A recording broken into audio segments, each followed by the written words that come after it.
nongeye kubasuhuza rero nshuti bakunzi ba mwarimu Beni aho mugiye muhereye hose mu mpande zose z'isi zitandukanye. Nzi neza ko mudahwema gukurikirana ibiganiro mba nabateguriye bibashimisha 5 kuri 5. Mboneraho no gushimira abantu rwose bambwira bati twabura byose, twabura ibiryo, twabura akazi, ariko ntitwabura megabyte zo gukurikirana ibiganiro byawe. Nanjye niyo mpamvu nkuriyo bwabaga kugira ngo ndebe ko nabubaka mu bwenge, nkareka kubaha inkuru zibahahamura, nkareka kubaha inkuru zibahungabanya ubwonko, kuko YouTube zimwe na zimwe ndetse ruzindaro zo mu Rwanda zibigenza zibakangaranya kugira ngo mutamenya ibiri kubera mu gatsiko k'inkotanyi ka FPR, mutamenya ibiri kubera kuri M23, mutamenya ibiri kubera muri RDF. Hanyuma rero nko musanzwe mumenyereye nshuti bavandimwe, reka mbanze mbaririmbire akaririmbo kamwe, ndagaruka noneho mbabwira insanganyamatsiko nabateguriye.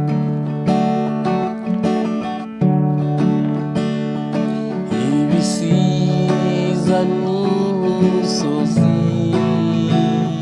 bitaratangira kuremwa, Imana yari dufite mu bitekerezo byayo. Icyaha cy'inkomoko umuntu wese avukana ntiwigeze ucyanduraho habe n'igitekerezo. Ibisiza n'imisozi bitaratangira kuremwa, Imana yari dufite mu bitekerezo byayo. Nshuti rero abakunzi ba mwarimu, nagarutse kandi nagarutse rwose, nishimiye kuba namwe, ariko rimwe na rimwe hari igihe mbura amakuru, bitewe nuko mbona ibibera mu Rwanda, nkabona ibintu byose nta na kimwe kigize inkuru, nkabona ahubwo ni ibintu sinzi nimba ari ubwenge buke, nimba ari ubujiji, nimba ari ubugoryi abanyamakuru baba bafite, mbari iki simbizi rwose. Ariko mbere yo kongera icyo mvuga, reka mbanze hagati aho nsubize umuntu bita Ingabire Ndera. Reka mbanze nsubize commentaire y'umuntu bita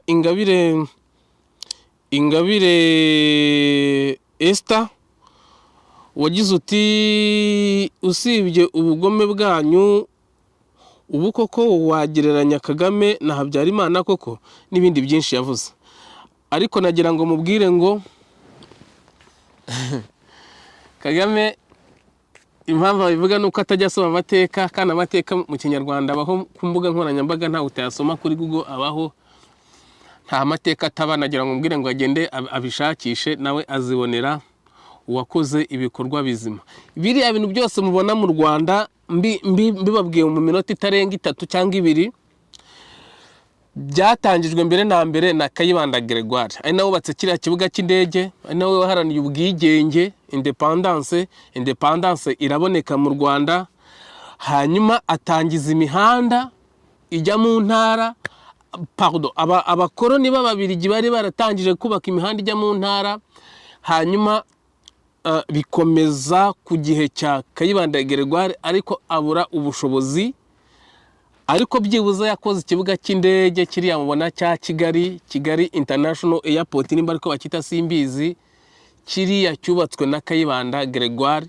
Ibyo mubona byose nta gishya bongeyemo, nta n'icyo usibye gutera amarangi wenda kigahindura isura, ariko biriya byo ni ngombwa bitewe nuko n'ubundi isi igenda izamuka, ibintu bigenda bihinduka. Namwe aho mwanyuraga siho mukinyura, naho inzira zagiye zihinduka, aho mwagendaga mugenda n'amaguru. Hanyuma ibyo birangiye, Kayibanda Gregoire Habyarimana aza kumukorera kudeta, ubwo yaramwishe birumvikana. Amaze kumwica, Habyarimana nibwo yasabye inkunga banki y'isi, akorana n'imishinga, agira gute yubaka iriya mihanda mubona iva mu ntara Kigali Butare, Kigali, mbese Kigali amajyepfo, Kigali amajyaruguru, Kigali Iburasirazuba, Kigali Burengerazuba.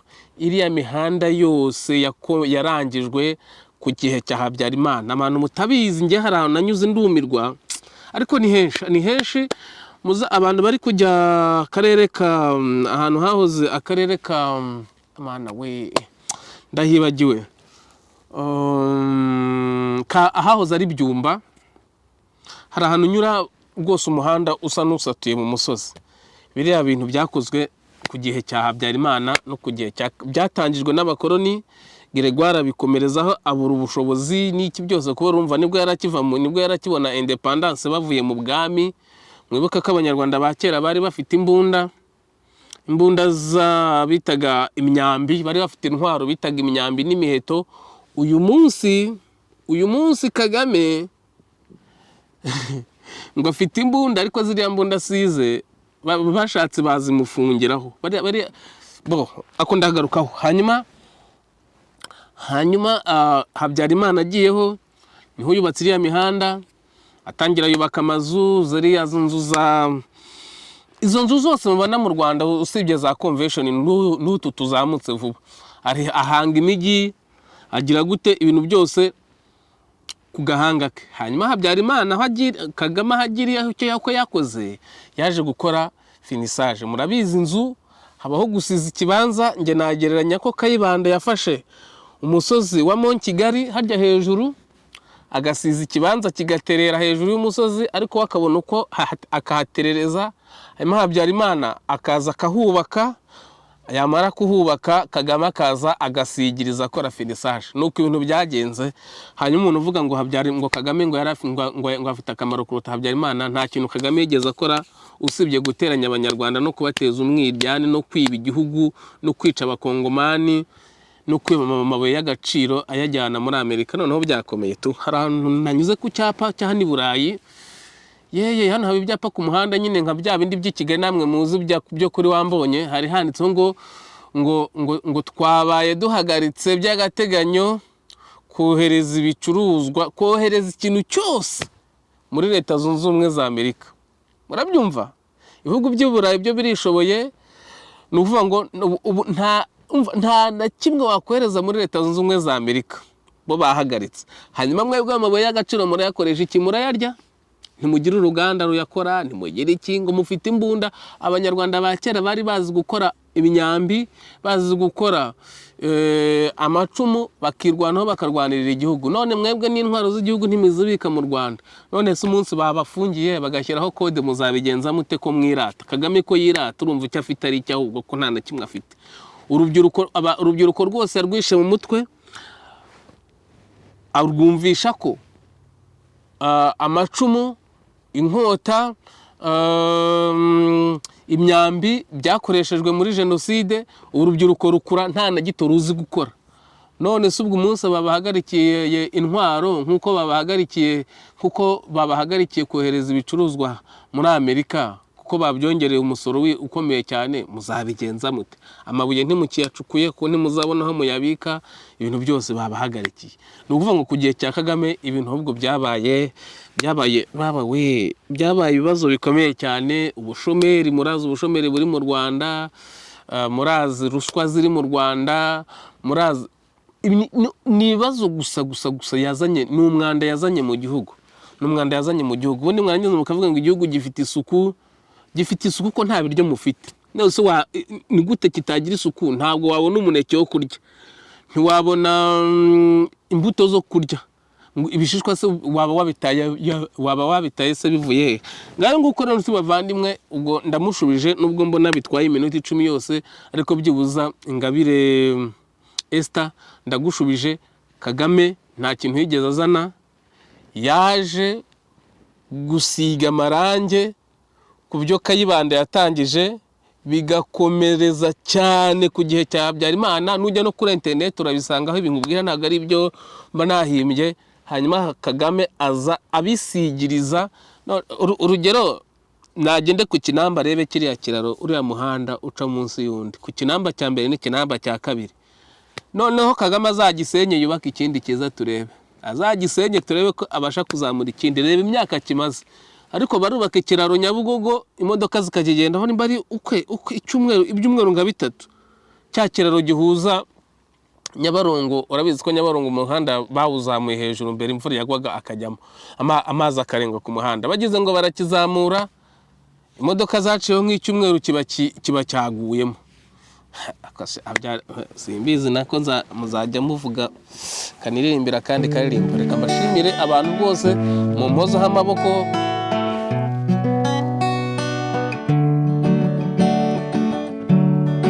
Tuze dusingize Imana, tuze dukuze Umuremyi waduhanganye natwe turakuririmba, wowe rutare twegamiye, wowe rutare twegamiye. Nzajya nirimbira indirimbo z'Abagatolika nizo zisigaye, izindi zabaye rucabana n'abana bose bagitangira gucuranga gitari kubera ko nta kintu yaririmba abona kigaragara ntibamufunge, ajya gukora amakava. Nanjye nibyo nakoraga kugira ngo nirinde ibibazo, ariko nahimba ubu ngubu narabaririmbye si ngombwa ibyo ngibyo, ariko nzajya nirimbira indirimbo z'Abagatolika nizo numva zimfasha nkumva ndanezerewe. Ntago bizajya biterwa ariko bamugana. Hanyuma rero muragira ngo mbabwire iki? Mba nabuze n'amakuru mbanabuze n'amakuru rwose mbabwira, na radio yanjye ntibagiye kuyatsa. Nari ngiye kubumvisha akantu ariko nta kundi byagenda. Gusa icyo nagira ngo mbabwire, amakuru ari mu Rwanda nuko ikintu gihari ni ukwicana, ikintu gihari ni ukugambanirana, ikintu gihari ni amashyari, ikintu gihari ni ruswa. None muragira ngo se umuntu ajya ababwira iki? Amakuru nakabaye ndi kubaha ni amakuru wenda yavuga ngo Victoire Ingabire yaburanye none yagizwe umwere cyangwa se yababariwe. None siko bimeze. Ese buragira ngo umuntu abaha yahe makuru mwakabyarana? Ngewe uyu munsi wa none mbona nta makuru akiba mu Rwanda, nta makuru agituruka muri presidence tumenya. Ubwo byumvikane ko umurambo nabo babuze icyo bawukoresha. Nta makuru agituruka ku mugore wa Kagame, nta makuru agituruka muri ibintu byose mu Rwanda. Mbese ikintu tubona nuko umuturage ujya kumva ngo yishe undi, nuko ujya kumva ngo uziyo kwa naka bayiroboye bashaka ibiryo. Ngiki gihugu dufite, ngiki gihugu mwifuje mwarakibonye. Nugize ngo aratera imbere, FPR iza kumunyaga udufaranga twe. Ngaho nguko nimukomereza aho ngaho. Hanyuma rero ikindi kintu nshaka kubabwira, mwabonye ko amanota yasohotse ibizamini bya leta by'amashuri nkekari diplome. Narababwiye ko akarere ka Ngoma, akarere ka Kirehe ari two turere dukopeza kuruta utundi. Mwongere mujye kureba nanone murebe ayo muri tronc na primaire babaye abambere, nayo muri cycle supérieur nayo kuri diplome babaye abambere. Akarere ka akarere ka Kirehe n'akarere ka Ngoma murebe. Nababwiye ko hari anahabaye igihe kingana n'imyaka 10, nzi bihakorerwa, nzi systeme yaho, kandi akabayicwe nikoga niyo koze ntigake. Niyo mpamvu baba bambere. Mbere tutaramenya uko byagendaga, Kigali Parents School niyo yazaga ari ya mbere, ubundi gakurikirwaho na Petit Seminaire y'Indera. Ariko babonye aho abantu batangiriye gukanira gukopeza n'ubumwe, bariya turiya turere dufite ubumwe, abarimu baho abayobozi babo barabahamura bikemera, bakabasha kujya gukopeza abana, kandi bagakopeza abana bumva ko ari ishema. Sibyo ko abana babo n'ubundi muri nine batazi kwandika, nabo n'ubundi ntibatsinda bose. Ibyo narababwiye mu bizamini byagiye bibanza. Mugende murebe ngo nesa ngo cyangwa se biki bimwe bihinduranya amazina nk'uhinduranya mu Cikopa, byatangaje andi manota. Kirehe na Ngoma byaje mu bigo bitatu bya mbere. Murabyumva, kandi ubushize mu yandi basohoye ubushize niko byagenze. si ukubera ko Ngoma na Kirehe hari abahanga, ahubwo ni abahanga mu gukopeza. Murabizi byabaye, narabibabwiye, groupe scolaire za ni muri Kirehe n'ubundi, ubwo abana bose bigeze gukopera isomo rya entrepreneurship, bose abana bose ku icyo kigo bagasibira. Narakibabwiye ikigo, sinzi impamvu nkunda kukibagirwa. Ubundi baravuga ngo iyo umuntu ari umurozi ukajya kumuvuga uramwibagirwa. Na hariya rero Kibungo ntibitangaje ko ari abarozi, ubwo mpita mbyiba. N'ubushize nagiye kuvuga icyo kigo ndakibagirwa. Nyaki yasize amahoro, niwe mahoro, niwe nzira nziza y'ukuri n'ubuzima.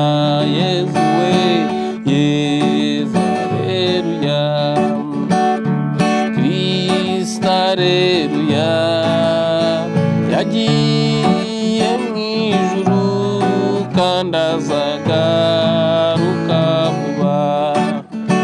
Yagiye mu ijuru kandi azagaruka vuba.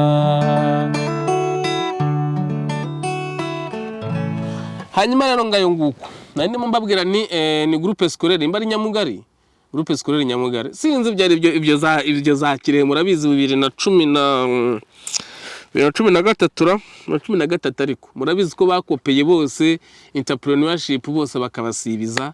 N'ubundi ni kwa kundi niko bikimeze. Ntabwo iburasirazuba mu karere ka Ngoma n'akarere ka Kirehe ariho hari abana b'abahanga. Murabizi ko na kaminuza INATEC banayifunze. Iyo baza kuba abahanga bari kuvuga bati tufite abana b'abahanga nimureke kuyifunga. Ariko INATEC nayo ntabwo nari nayiteguye, ariko buriya bitumye ngiye kuyivugaho. INATEC yafunzwe ku kintu cy'amaherere. INATEC yafunzwe ku kintu cy'amaherere. Reka ngisubiremo muri minota mike mfite. Uriya mupadiri Dominique yajyaga gusaba inkunga hanze, kandi u Rwanda byari muri bya bihe rwavugaga ko rutagikeneye inkunga z'amahanga, ko rwishoboye rwihesha agaciro. We Dominique ajya gusaba inkunga hanze batelefona mu Rwanda baramuraburiza, baravuga bati ko mwavuze ko mwishoboye, bakaba baje kudusaba inkunga. Uko kiriya kigo n'ubundi abanyeshuri barihaga minerivare y'amafaranga 110 ku gihembwe. Urumva amafaranga ntiyahemba abarimu, ntago amafaranga yari ya kaminuza rwose. Mu gihe segonderi zishyuraga 120 icyo gihe. Hanyuma rero leta igira umujinya iramwica. Maze kumwica padiri, murabizi yabaga i Rwamagana naho bamwiciye, bazanamo umuntu bita sinibuka, yari umuntu uvuye muri ministeri. Baraza bamuha iyo kaminuza kuyobora, akajya ahembwa 4 miliyoni. Arangije azana umuntu nawe wo muri Kenya, nawe umwungirije, akajya ahembwa 4 miliyoni. Bigeraho kaminuza ibura ubushobozi bwo kubahemba no guhemba abarimu, kubera ko n'inkunga zahagaze n'uwagiraga bose bari barayihagaritse. Ubwo ndavuga wasi umuntu wahise yiyobora nyuma ya Padiri Dominique. Sinibuka izina rye kuko ntabwo ari ibintu nateguye. Bangombwa ko kugira ngo igihemba abarimu, abarimu bo yaretse kubahemba, isigara ihemba abantu babiri, uyiyoboye n'uyungirije, kugira ngo ibahembe ikajya ijya gusaba ideni. Biba ngombwa rero kugira ibibazo byinshi, kaminuza barayifunga ngayo nguko. Ariko umuntu wafunze kaminuza Kibungo yarahemutse, yafashaga abakene ya kaminuza, yafashaga abantu. Nanjye niho nize nishyura 110 ku gihembwe, nahembwaga 120 mu mezi 3, nkahita njya kwishyura 110 mu mezi 3, ngatungwa n'10,000. Ngayo nguko rero bavandimwe, ndabona igihe kirimo nacyo kirukanka cyane. Reka shaka ndikarimba. Nabwe ko uyu munsi ndagira ngo twiganirire, nta makuru mfite ko aho nkoze hose ngasanga ari ubwicaji, kandi ibyo nabivuzeho. Aho nkoze hose ngasanga ni ruswa, nkoze hose ngasanga ni ibitutsi. Ngayo nguko nkasanga Kasuku na Cita bari guhana ngo banyina, ngo bari guhana amasomo. Ngiryo itangazamakuru mufite mu Rwanda nta kintu bishobora kubagezaho habe na gitoya rwose. None se muragira ngo njye mbabwire iki nyine? hanyuma rero reka mbisabire kano kakobwa kanjye kaba kicaye hano nubwo Esperance yabyanze reka mbabwire di bonjour aux auditeurs di bonjour kaba kicaye hasi gateze amatwi ariko karanshimisha cyane. Hanyuma rero reka mbasabe mukore like share subscribe n'ibindi kandi ngayunguko nakagaruka ubwo ningira icyo mbagezaho cy'ikiganiro nkabona suje inzayanya nyibagezaho Imana ibaha umugisha.